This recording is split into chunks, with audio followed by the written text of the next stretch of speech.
রাধে রাধে। আজকের সন্ধ্যের দর্শন তোমাদের করিয়ে দিচ্ছি। আজ তোমাদেরকে দর্শন করাবো পুরীধাম থেকে কি এলো, তার সাথে সন্ধ্যের ভোগ দর্শন করিয়ে দিলাম তোমাদের।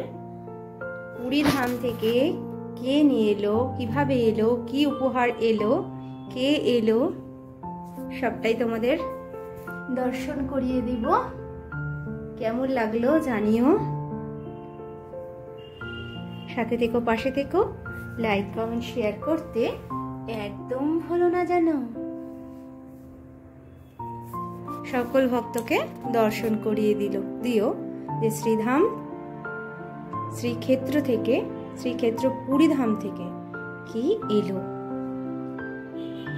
চার ধাম আমাদের, রামেশ্বরম, দ্বারকা আর পুরী, আরেকটা কি বদ্রীনাথ, বদ্রীনারায়ণ।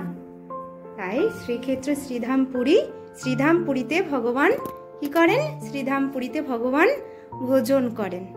সেই শ্রীধাম পুরী থেকে কি পরম প্রাপ্তি হলো সেটা তোমাদেরকে আমি দর্শন করিয়ে দিচ্ছি। কেমন লাগলো অবশ্যই বলো, সাথে থেকো, পাশে থেকো।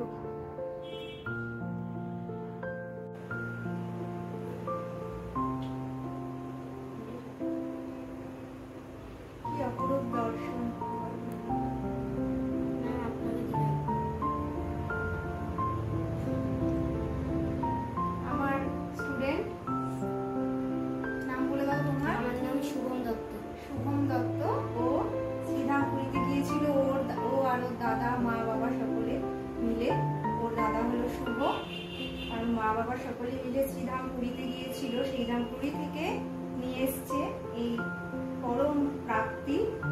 ওদের সকলকে ঈশ্বর ভালো রাখুক, মঙ্গল করুক। আর কি কি নিয়ে এসছে সেটা তোমাদেরকে দর্শন করিয়ে দেব। কত সুন্দর দেখো, অপরূপ দর্শন। থ্যাংক ইউ বলবো না, তুমি খুব ভালো থেকো। জয় রাধে, জয় রাধে।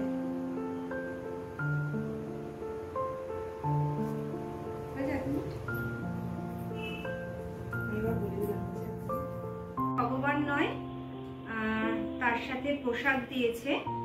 দেখো, তিনখানা পোশাক রয়েছে, তিনটি জামা তিনজনের জন্য। শ্রী জগন্নাথ দেব, বলভদ্র দেব আর সুভদ্রা মা, তাদের জন্য দিয়েছে তিনটে দোপাট্টা। এগুলো অভিষেক হবে, অভিষেক হয়ে ভগবানের শ্রী অঙ্গে ধারণ করবে ভগবান। খুব সুন্দর হয়েছে, ভীষণ ভালো লেগেছে। আর তোমাদেরকে জানিয়ে দিই, ইনি হলেন বলভদ্রদেব। আর মাঝখানে রয়েছে তাদের বোন মা সুভদ্রা। আর ইনি হলেন জগন্নাথ দেব। জগন্নাথ দেব ভগবান শ্রীকৃষ্ণ স্বয়ং, আর বলভদ্র দেব হলেন তার দাদা বলরাম ভাইয়া, আর তার বোন সুভদ্রা মা। দর্শন করো, খুব সুন্দর দর্শন। আর আমাদের কলিতে গৌরাঙ্গ মহাপ্রভুকে কিন্তু সচ্চল জগন্নাথ দেব বলা হয়। অপার মহিমা, অপার কৃপা তোমাদের সাথে। পরবর্তী সময় ঈশ্বর যদি কৃপা করেন তাহলে নিশ্চয়ই তোমাদেরকে তাদের কৃপা, তারা কেন এই রূপে এসেছিলেন, কেন ভক্তকে এই রূপে দর্শন দিয়েছেন, এই রূপ হলো ভগবানের বিশেষ কৃপালুর রূপ। কারণ ভগবান নিজে সাক্ষাৎ, যারা মন্দিরে যেতে পারে না, তাদের সময় হয় না, সংসারের জড়জাগতিক কাজে নিজেদের বন্ধনে আবদ্ধ করে রাখে, যারা মন্দিরে যেতে পারে না, ভগবান সাক্ষাৎ দর্শন দিতে, ভক্তদের দর্শন দেওয়ার জন্য নিজেই মন্দির থেকে বেরিয়ে আসেন ভক্তদের সাক্ষাৎ দেওয়ার জন্য। এত কৃপালু, এত দয়ালু জগন্নাথ দেব, বলভদ্র দেব আর সুভদ্রা মা। আরেকটা দিয়েছে, আরেকটা উপহার তোমাদের সাথে ভাগ করে নিচ্ছি। ওরা কিন্তু এই চূড়াগুলো, পাগড়িগুলো দিয়ে এসছে তিনজনের জন্য।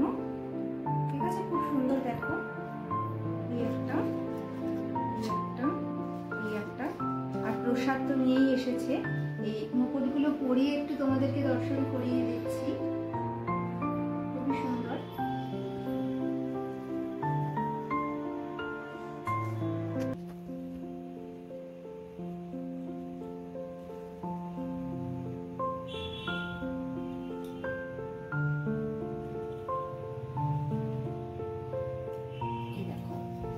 কত সুন্দর অপরূপ লাগছে।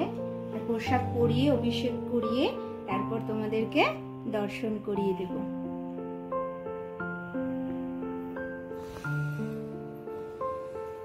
আর এই দেখো জগন্নাথের, বলভদ্রদেব আর সুভদ্রা মায়ের জন্য এই 3টে পোশাক আনা হয়েছে। কি কি 3টে পোশাক আনা হয়েছে সেটা তোমাদের সাথে ভাগ করে নিচ্ছি।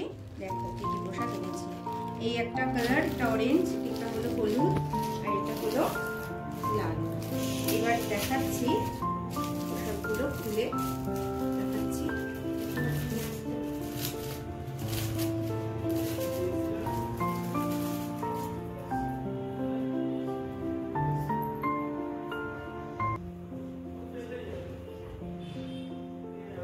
এই দেখো, এই একটা, এটা সুভদ্রা মায়ের জন্য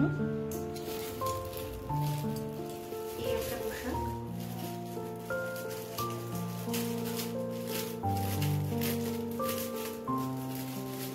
এই পোশাকটা হলো বলভদ্রদেবের জন্য।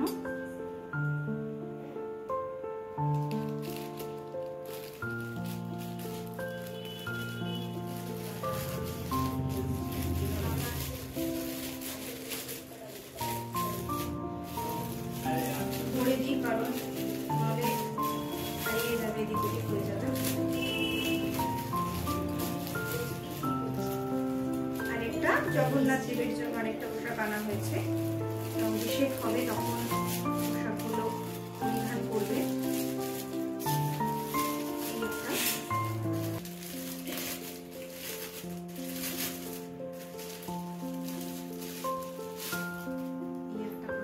পোশাক এটা জগন্নাথ দেবের জন্য আনা হয়েছে।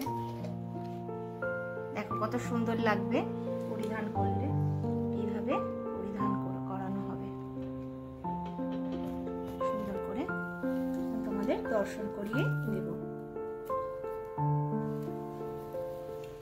কেমন লাগলো জানিও, পোশাকগুলো কেমন হয়েছে সেটাও জানিও। অপরূপ দর্শন, অভিষেক দর্শনও তোমাদের করিয়ে দেওয়া হবে। রাধে রাধে, জয় নিতাই, জয় জগন্নাথ, জয় বলভদ্রদেব, জয় সুভদ্রা মা, জয় রাধে, জয় নিতাই। কোন পোশাকটা বেশি ভালো লাগলো তোমরা জানিও। আর অভিষেক দর্শনটা তোমাদের সাথে ভাগ করে নেব। আর দোল পূর্ণিমা উপলক্ষে বিশেষ ব্লগ তোমাদের জন্য আসছে। তোমরা জেনো দোল পূর্ণিমায় কি করতে হবে, পূর্ণিমাতে কি করা উচিত নয়, দোল পূর্ণিমা কেন হয় সেটা সমস্তটাই তোমাদেরকে বলে দেব। সাথে থেকো, পাশে থেকো। আর জানিও কোন পোশাকটা সব থেকে সুন্দর হলো আর দর্শন করে কেমন লাগলো। ঠিক আছে, জয় রাধে, জয় নিতাই।